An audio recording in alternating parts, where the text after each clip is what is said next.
everyone! Welcome back again to my YouTube channel and it's me again, your Ate Paz. Ayan, for today's video ay andito tayo sa Antipolo City kung saan andito yung bahay ng aking nakakatandang kapatid na si Manong Bino. So ayan, ngayon ay sumama kami sa kanya dito sa palengke para mamili ng ulam para sa aming agahan. Bago kami pumunta ng Divisoria ay mamamalingki muna para pang-almusal. So yan, sumama kami kay Manong Bino na mamalingke. So nung habang ako'y papunta dito sa palengke, nakasakay sa sakyan ni Manong, ay napansin ko ang dami talagang nagbago dito sa Antipolo City. Malaki na yung mga kalsada, marami na mga establishment. So ibang-iba na siya nung dati nung ako'y nandito pa sa Antipolo, dahil ako'y nakapagtrabaho dito sa Antipolo ng bali 1 taon. Dahil ako'y nasa isang factory ng mga jacket. So, nakapagtrabaho po ako dito ng 1 taon sa Antipolo. Ako kasi para akong para akong langaw na pula yung puwit niya. Kung sa Bisaya pa, langaw pulag lubot. Bisag asa mo patong nga na ang akong life kaniadto. So, mo na siya. So, magtagalog na lang tayo kasi yung mga manunood ko ay hindi naman sila makakaintindi ng Bisaya. So, diretsuhin na natin yung ating Tagalog. So, eto, nandito na tayo sa palengke. Namimili na tayo ng uulamin natin. So, yun. Nakabili kami ng isda at umuwi agad, nagluto at kumain ng almusal. Pagkatapos ay umalis na naman kami. Hinatid kami ni Manong doon sa terminal ng bus going to SM Masina, kung saan andon yung sakayan na train going to Divisoria. So, ito, nandito na tayo sa sakayan ng train. Ito yung station na tinatawag na Masinag Antipolo Station. Antipolo Station. So, ito yung last station ng train going to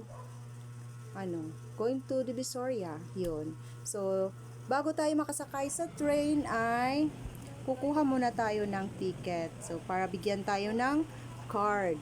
Yung card ay siya yung ating kumbaga, yun yung ticket para makapasok tayo sa train. So, yan, nabili tayo muna ng ticket. Pagkatapos, ay ang akala ko pa naman ay dito na sasakay na kami ng train. Ayun pala, ay aakyat pa kami ng 1 beses at nandun yung train na going to Divisoria. So, yun, umakyat kami sa taas para sumakay na kami sa train. Kasi, mayroon na kaming mga hawak-hawak na card. Yung card kasi, kailangan yan itap dyan sa may arrow, yung kulay green na arrow, para tayo makapasok papunta sa kayan ng train. Yan.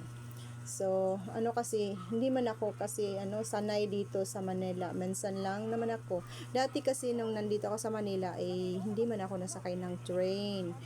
Jeep lang ako, tapos bus, yan. So, yun. Ngayon, nakasakay na tayo ulit ng train. Ayan. Kasama kasama ko yung aking pamangkin at saka yung mga anak niya. Paakyat na kami niyan, going to sa train na kami. Pasakay na kami niyan sa train. So, pansin ko dito, lahat ng mga tao dito parang palagi lang silang nagmamadali. Ang bibilis nilang maglakad para lagi silang may hinahabol. So, ayan, pagtingin namin may train. So, bali hindi muna kami sumakay niyan kasi sobrang sikip na, ang dami nang nakasakay doon. So, hinintay na muna namin yung kasunod na train. At iyon, nasakay na kami. Ito na, sumakay na kami sa train. Pa ako nito. Para ba akong nalilito ako kasi akala ko baga ay hindi nakasakay yung mga kasama ko. Ako lang yung nakasakay. Kasi dikit-dikit yung mga tao. Sobrang dami talaga pala ng tao na nakasakay, na gustong masakay sa train kasi mabilis siya kaysa jeep. Kapag train yung sinasakyan mo, ay napakabilis. Walang traffic. Dire-diretso talaga yung inyong biyahe. Kaya maraming nasakay ng train. So, pang ilang station pa kami bago kami ay nakaupo kasi ang dami na talagang tao, lahat ay dikit-dikit yung mga katawan, sobrang dami ng tao dito sa train. Yan, going to Victor, kung saan yun naman yung last station ng train naming sinasakyan.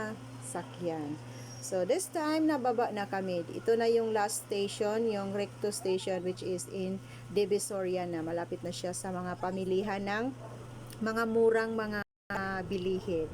So bago kami magpunta doon sa sa Davis, yung talagang pamilihan, dumaan muna kami sa Quiapo Church kasi magkalapit lang sila.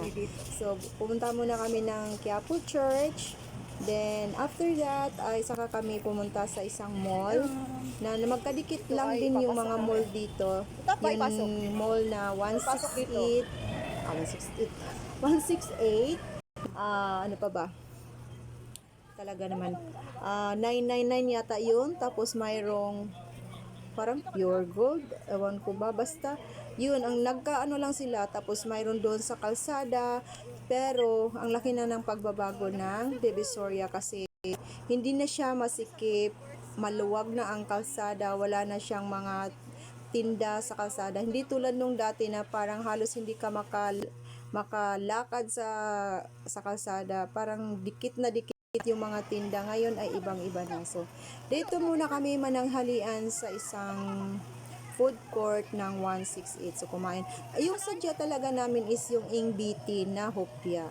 Pero wala na, hindi na kayanin ang hopya pag Cebu kasi mapapanis na daw. So, hindi na lang kami bumili ng hopya. Namili na lang kami ng mga kung ano-ano, mga pwede na wala dito sa Cebu. Yun na lang para pampasalubong namin sa aming mga kasamahan sa bahay. So, ayun. At bago yun ay duman muna kami saglit dito sa Isitan Mall. So, naglaro muna yung mga bata kasi hinihintay pa namin yung oras na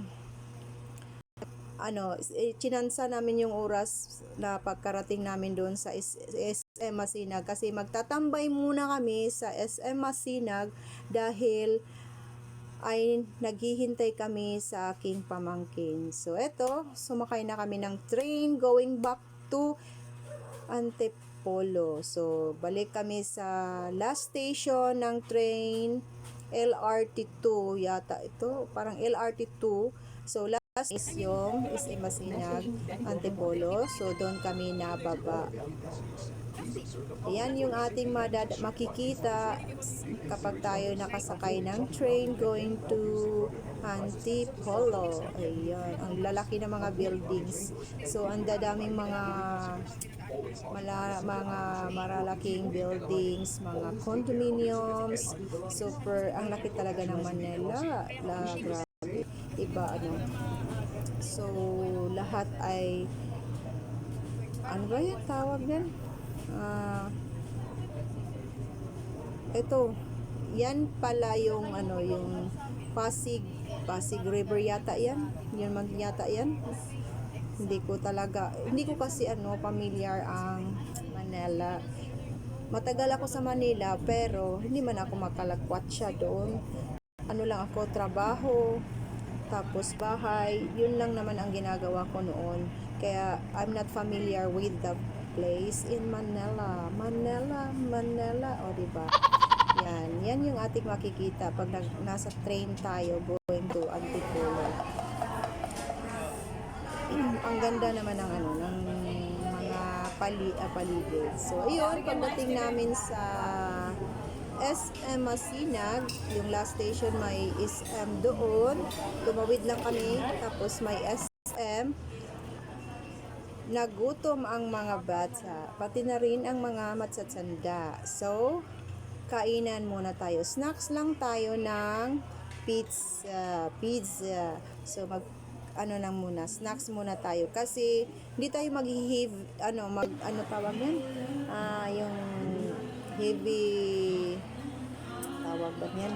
Yung talagang kakain ng madami kasi mayroon tayong invitation tonight na dinner, diba? So hindi na kami uwi doon sa bahay para ihatid yung aming pinamili. Dala-dala na lang namin para isang biyahe na wala nang hindi na pabalik-balik pa. So dire-diretso na yung ating lakad. And dito muna matambay muna kami dito sa sa SM Masinag bago pumunta sa yung kung saan kami magdi-dinner sa yung sinasabi na Hill House Dining. So, yun. At so, ayan, 7 o'clock yung aming usapan ng aking pamangkin na magkita sa Hill House Dining. Kaya at exactly 6 o'clock ay umalis na kami sa SM Masinag. Sumakay na ulit kami ng isang badya. Yun yung sasakyan na uso dito. So, going to Hill House Dining na kami. So, ayan, hanggang dito lang muna yung ating video. At huwag kalimutan mag-like, share, and subscribe. Updated kayo sa mga bagong videos ko. Bye! See you on my next video!